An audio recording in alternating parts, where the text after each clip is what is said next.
Hi guys, good morning. কেমন আছেন আপনারা? আজ আমি আপনাদের সঙ্গে শীতকালীন সবজির আরেকটা রেসিপি করতে চলেছি। এটা হচ্ছে আজকে বাঁধাকপি তরকারি।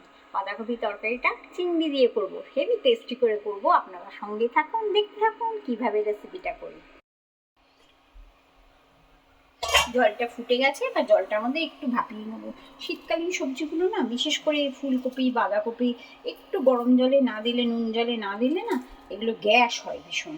সেই জন্য একটুখানি গরম জলের মধ্যে ভিজিয়ে রাখো। মিনিট 5-7 ভিজিয়ে রাখলে পরেই হয়ে যাবে আর কি। তাই একটু এর মধ্যে দিয়ে দিলাম, ভেজানো থাক এটা গরম জলে। ততক্ষণে আমি রান্নাটা স্টার্ট করে দিই, থাক।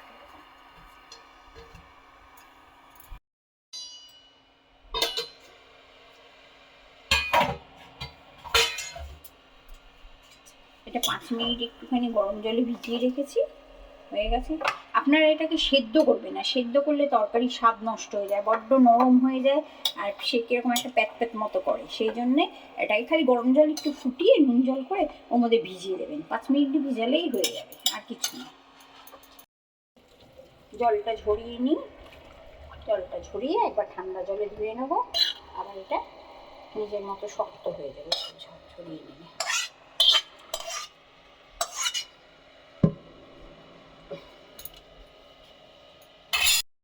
কুচো চিংড়ি মাছ রেখেছি, এই চিংড়ি মাছটা বাঁধাকপিতে দিয়ে করবো। আগে প্রথমে এটাকে ভেজে নেবো। তো কড়াতে তেল গরম হয়ে গেছে, মাছটা আগে এর মধ্যে ভেজে, এটা নুন হলুদ দিয়ে পরিষ্কার করে কেটে নিয়ে নিয়েছে। এটা বাজার থেকে কাটিয়ে নিয়ে এসে আমি এটাকে খালি, এটা আপনারা মনে রাখবেন যে যখনই এই মাছগুলো রান্না করবেন, অবশ্যই ওর পিঠে কালো একটা শিরা থাকে, শিরাটাকে বার করে নেবেন, নাহলে কিন্তু ভীষণ পেট খারাপ হয়।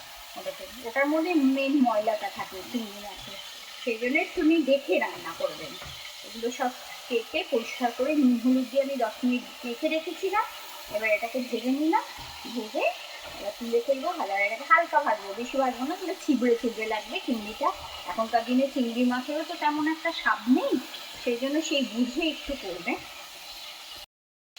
মাছগুলো হালকা একটু ভেজে নিলাম।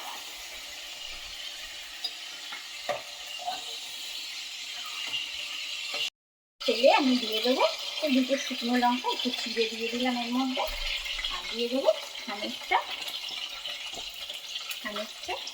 জিরে।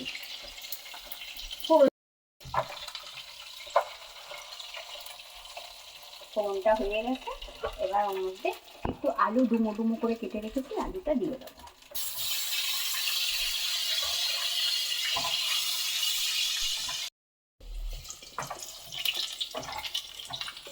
লাল করে ভেজে নিয়েছি, হয়ে গেছে ভাজা। এবার এর মধ্যে এই যে জল ভরানো বাঁধাকপিটা, জল ভরানোর জন্য ঝুড়িতে রেখে দিয়েছিলাম, এবার এই বাঁধাকপিটা এর মধ্যে দিয়ে দেবো।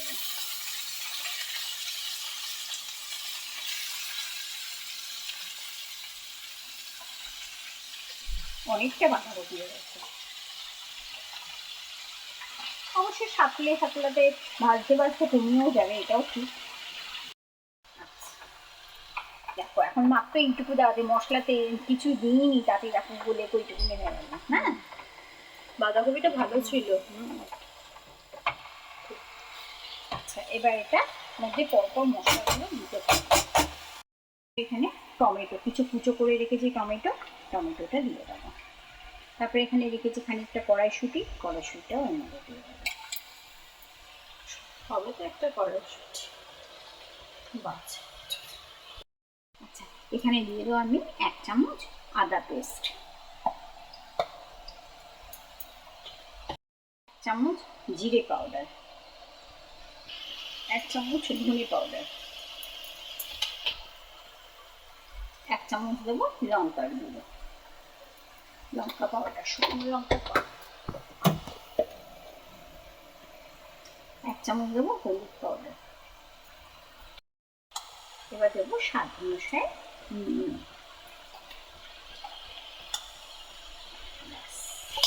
ওকে একসাথে মিলিয়ে তারপর একটু ঢেকে দেবো।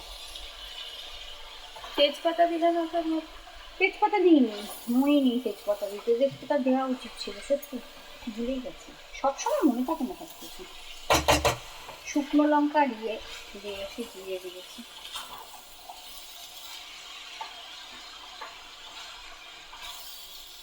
চিংড়িটা কখন দেবো? চিংড়ি নামানোর একটু আগে দেবো, এখন দিলে শক্ত হয়ে যাবে, বুঝলে, ভাজা চিংড়ি তো।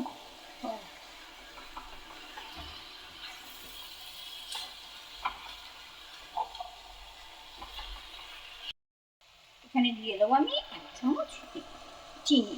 আপনারা চাইলে চিনিটা দিতেও পারেন বা স্কিপ করে দিতে পারেন। আপনারা চিনিটা না দিলে একটু মিষ্টি মিষ্টি না হলে ভালো লাগে না। এগুলো যে চিংড়ি মাছগুলো ভেজে রেখেছি, চিংড়ি মাছগুলো এর মধ্যে দিয়ে দেবো। তরকারিটা হয়ে এসছে।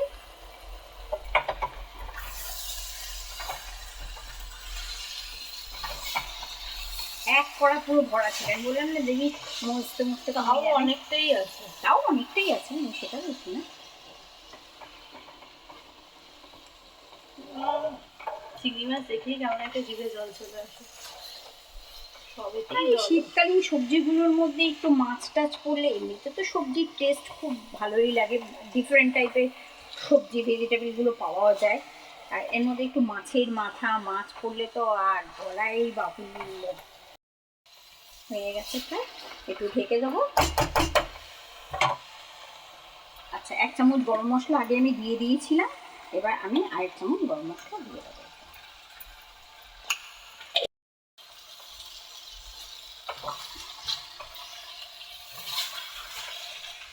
আপনারা অবশ্যই এই রান্নাটা বাড়িতে করবেন, করে সকলকে খাওয়াবেন, খাইয়ে জানাবেন যে কেমন লাগলো, কমেন্টস করবেন।